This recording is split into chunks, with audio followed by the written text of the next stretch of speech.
ভাই slogan this না, slogan দিয়ে কোনো ফায়দা হবে না, স্লোগান দিয়ে কোনো ফায়দা হবে না। আর যে স্লোগান দেবে বুঝবো, আমি বুঝে নেবো তুমি এখানে ডিস্টার্ব করার জন্য আসছো। যে ডিস্টার্ব করার উদ্দেশ্যে আসছে সে স্লোগান দিচ্ছে। কাজেই তোমার নাম এখন থেকে হবে, যে স্লোগান দিবে তোমার নাম গুপ্ত হবে।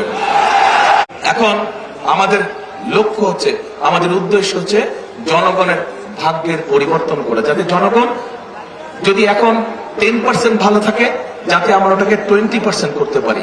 100% ধীরে ধীরে যাবো আমরা, কিন্তু অন্তত যাতে 20% নিতে পারি। 20% নিলেও আমরা আলহামদুলিল্লাহ অনেক দূরে এগোতে পারবো। এখন প্রিয় ভাইরা, প্রিয় বোনেরা, আমরা তো আমি তো বিএনপির পরিকল্পনার কথা বলছি। আপনাদের পরিকল্পনাটা কি? 12 তারিখে আপনাদের পরিকল্পনা কি?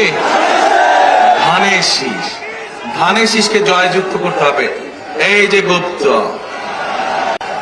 ধানের শীষকে যদি জয়যুক্ত করেন আপনারা ইনশাআল্লাহ, তাহলেই আমি যেই পরিকল্পনার কথা বলেছি, যার ফলে এই দেশের সাধারণ মানুষ চিকিৎসা সুবিধা পাবে, যার ফলে এই এলাকার সাধারণ মানুষ ফ্যামিলি কার্ডের সুবিধা পাবে, যার ফলে এই এলাকার সাধারণ কৃষকরা কৃষি কার্ডের সুবিধা পাবে, যার ফলে এই এলাকার সন্তানেরা লেখাপড়ার সুবিধা পাবে।